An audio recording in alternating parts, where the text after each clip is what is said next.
when the moon hits your eye like a big pizza pie. That's Morin. Black wings and lots of spaghetti. And I love meatballs, so you better get ready.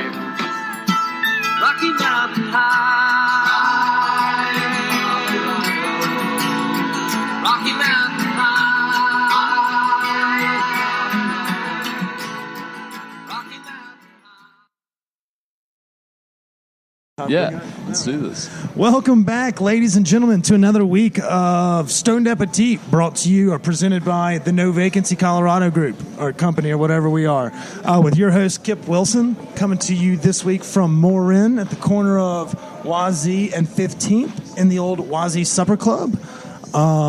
This place is pretty fire from the start. We're going to talk about it in detail, but I want to introduce who I'm sitting with this evening.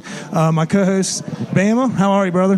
I'm doing great, dude. We're down here, middle of the week, and we're about to have a very special guest on this episode. That is true. That is true. We have the queen bee of Denver food scene, Miss Denise Mickelsen, of no relation to the golfer Phil Mickelson, is joining us this week. Denise, thanks for joining us. It is my pleasure. Hell yeah. I don't know if I've ever been called a queen bee before. You're so welcome. That's brand new. That was all I've been Kip. called That was much all worse. Kip. Much worse than that. Well, we felt like you kind of are that. It's like you're a coveted piece of the Denver food scene. People value your opinion, and we're excited to kind of pick your brain and, learn a little bit about the Denver food scene, and also let our listeners know a little bit more about the Denver food scene. I'm actually just really, really lucky. I have the best job. You do have the best job in this city. I'll go ahead and give it to you. I do. And on that note, how we want to reach people who are curious about the Denver food scene, we want to just remind you, if you love listening to our program and you like hearing about the chefs and what's going on in the food world here in Denver, please go on to iTunes, rate, and review us. We're going to do some kind of deal. I'll work it out with Kip here. The funniest reviewer or the best review, we've got some gift cards. Funniest, because best just means we're asking for people to, kiss our ass. Let's say funniest reviews, but with 5 stars. We'll win. Let's do BOGO gift cards. Let's do $20 gift cards to Mile High Spirits. Let's do something from Mockery. Let's give some sunglasses away from our friends at Acquired. Let's give some of those gifts that we've been given. Let's share those with the people. Yeah, and that way we can continue to reach more people and have these awesome guests on. So let's get with it. All right. Well, in honor of tonight's episode, let's give a little fish shout out. It's Cadillac Rainbows and lots of spaghetti. And I love meatballs, so you better get ready. This is our best episode to date. Yes. Let's go. Hooty hoo. All right. So, Denise, I don't know if you've had the privilege to bless your ear holes with our episodes of this badass podcast. But we start every episode off, and I'm going to let Chris do the honors with the ceremonial first question. Okay, I'm ready. So, Denise, are you a transplant or a native? Oh, I have to think hard about that. No, I don't. I am completely a transplant. I have been here for 4 years, almost exactly. 4 years and 2 weeks. Pretty happy about it. Where are you from? Wait, okay, that's a good one. We'll do that first. Okay. Yeah. Well, should I start back when I was 8, like some of your guests? No. Shout out Kelly Whitaker. Shout out to Kelly. I heard what she did. Okay. Here's the Cliff Notes. Born in Buffalo, New York. Went to school in Ohio, college that is. Was in New York for 10 years. Bobcats? No, Flyer. Dayton. Okay. Hey, basketball school. Yeah, well, I mean, they had it. I wasn't really paying any attention to it. But yes, it was definitely there. Went to New York for a decade, was in Connecticut for 7 years, and then came out here, 2014. All right, so I want to know what brought you here from the Northeast, and did you like living in the New York, Connecticut area? How's that? We've had some guests that have been Northeasterners. I'm just curious. Well, I loved living in New York when I was in, my 20s and single and having a good time. And I went to culinary school there, and I worked in restaurants there, and, I wouldn't trade any of that for the world. But then we got priced out in around 2005-ish.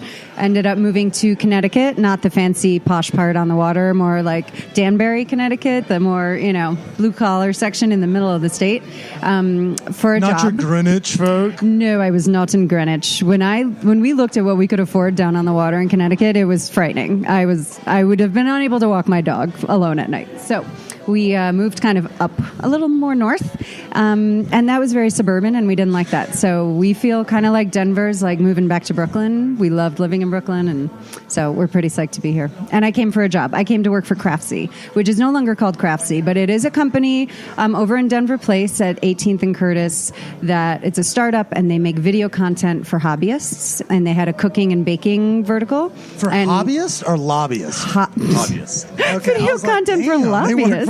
I was thinking you were like making those videos for like those PACs that were No. fake news. No. Quilters, knitters, photographers, like people with passionate hobbies. Wait, people make videos of quilting and knitting? Oh, you have no idea. Quilting is like $1 billion industry, which I didn't know either, to be fair, but it really is a I big know deal. a little bit about that game. Maybe not so much the quilting game, People but are my into mom was a needle pointer. Yeah. And crochet. She did all that stuff. So I don't do any of that, but they also had video content for cooks and bakers. And that's You what want to you bake did. great bread, you want to learn how to braise, you want to cook Spanish food. So I found the instructors and That sounds like a created pretty cool the video job. content. It was awesome. It's what brought us to Denver. So that was really fun. I did it for 2 years. But then I met Amanda Faison, who was the prior 5280 food editor, and we became friends. And then she decided to hightail it to the mountains and move to Keystone. And so Lucky I was. girl. She is a very lucky girl. And That's awesome. I kind of stepped in and was very lucky to take over what she was doing here in the city. So that's how I came to 5280. And that was 2 years ago. Okay, so I was going to say that, you do have one of the most badass job in Denver. This job is But that sick. old job sounds pretty cool, too. That's nice. It was. I mean, I can see why that would move you from Connecticut. I went to culinary school and I did all that stuff just so I could work in food media, because who doesn't want to eat and drink and talk to chefs and cookbook authors and then write things and edit? I mean, it's exactly what I was hoping for. Yeah, and we here I have am. to eat, and getting paid for it sounds We're pretty damn following good. in your Yeah. footsteps, just a different medium. Yeah, That's right. cool. I'm just gonna Exactly. keep following you around. I'll be your little roadie. I'll just we can all travel together. All right, so I got a cool boss. We'll just, hightail it like the people from Almost Famous. Oh, I love that just movie. explore the world. Well, maybe not the world, but Colorado. I feel Colorado. yeah. Colorado. Winter's coming. Ski season. All right, go ahead. Sorry. So you said you went to culinary school. So after you graduated college, were you just in love with food, or how did you make that step first into the food scene? Always been in love with food, but no, I thought I was going to work in museums. I was a history major. I went actually to grad school. I started a master's in public history so I could work in museums, but it wasn't the right fit. So I was fundraising in New York just to have a job. I worked for a nonprofit and I was fundraising, and my favorite part was picking out the wines and the menus for the fundraising dinners and all that and the events. And I was always reading about food, and my whole family we're the type that, talks about lunch at breakfast and dinner at lunch and all of that good stuff. So I just decided, well, if I want to write about food, then I should go to culinary school and really learn about it. But what I didn't know was that I would never recommend anyone do that now. Honestly, it was like I took the longest possible path to food media. Truly, you can, especially now with the labor crisis, you could go into any restaurant you want and get experience if you want to. But anyway, I made good connections at culinary school. All my instructors said, cook in restaurants, you have to. You really got to get the cred. So I did for 2 years. And what kind of food did you great. specialize in? Well, I started with an externship at Blue Hill in New York City, which is a wonderful restaurant. It's the precursor to Stone Barns out in Tarrytown. So are we talking Dan Barber? Yeah, Dan Barber. Mike So Anthony. You worked for him. I worked for Dan and Mike. I was an extern, and then I kept hanging around, and they didn't have a position for me, so I hung around as long as I could. Met my husband there. My husband was the sous chef at the time, Bill Mickelsen. Snap. Not Phil. Romance Bill. in the kitchen. It Roll happens. It happens. I have another question. Yeah. So, when y'all cook at home, and I guess we'll probably dive into this. I was about to snack on something. Yep. Who cooks, and do y'all ever who's the premier chef in the house? My husband is a far better good? cook than I am. I mean, he was a chef for 23 years. Okay. So he worked at Chanterelle, and he worked at Blue Hill and Fleur de Sel. Amazing. The grill room. He worked with Larry Forgione. I mean, all sorts of people. So he's far more talented than I am. He also hates to do the dishes. So he decided probably a decade ago that he didn't want to do dishes anymore, and so he would cook dinner so that could get out of the dishes. So I do the dishes at home, and he does the cooking. I do the baking though, because that's just I got to do something. What's your go-to? for baking. Yeah. And my kid's a chocoholic, so I make a lot of cookies, brownies, cakes. But my personal favorite is pie. I love pie. You know what's funny? I've heard baking. It's not like so much a gender thing, but it's women are better bakers because they don't fuck with shit as much as men do. You know, baking. My husband cannot follow a recipe. You got to let it. You know, and you just got to trust what you've done. Right. And whereas men like to fidget, I don't know. Well, and mess around and kind of riff, right? Yeah, so my husband will read a recipe, and then he'll close it, and then he'll go in the kitchen and do what he wants to do based on that idea generally. Yeah, can't do that with bacon. Well, and not only that, after restaurants, my first foray in food media was in test kitchens. So at Saveur, my first magazine job was in the test kitchen. So my whole job was to research recipes and follow them to the letter, and you take copious notes, and you are timing every single thing you do, and it's the opposite of restaurant cooking. So you just got paid to come into work. I did. Just cook and test stuff all day. That was exactly what I got paid to do. Why'd you leave? There was a huge shakeup, actually. That sounds like Chris's dream. A lot of people were getting fired, and our editor-in-chief, Coleman Andrews, said, everyone get your resumes together. We don't know if we're going to close, what's going to happen. Now, Saveur's still around, although it only, I think, is published 4 times a year now. But at the time, everybody I was working with, which was an incredible group of people, they were all getting ready to leave. So I did too. And I went to Martha Stewart Living, and I worked in her test kitchen for a couple years. So I did test kitchens for about 4 years, and then I moved on to be a story editor. I got out of the kitchen. Was the Martha Stewart gig pre or post jail?